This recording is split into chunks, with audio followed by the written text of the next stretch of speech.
mga totoong sinabi sa klase, babagsak ka sa klaseng ito. Hi! Mga malakas na ingay lang. May problema ba dito? Hoy, Miss Rogers! Ang mali lang ay walang pakialam si Jessica sa grade niya. Meron naman! Miss Rogers, binibigo niya ako ng walang dahilan. Kapal ng mukha mong ilaban sa akin ang ibang guro. Kayong mga cheerleader, akala niyo pwede niyo gawin lahat. Hindi lahat obsessed sa inyo. Teka, walang laban dito kahit sino. Simulan natin sa umpisa. Ayaw niyang gawin ang paghiwa ng palaka.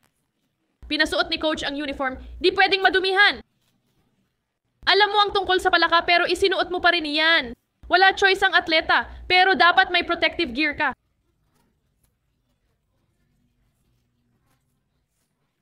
Ano? Madudumihan?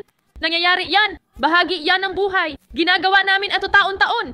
Pinagtanggol mo pa ang cheerleader kaysa sa kasamahan. Pwede bang linawin mo ang ibig mong sabihin? Kasi dating cheerleader ako. Siyempre, ikaw nga. Pare-pareho lang kayo. Hindi ko pa rin gets ang ibig sabihin noon.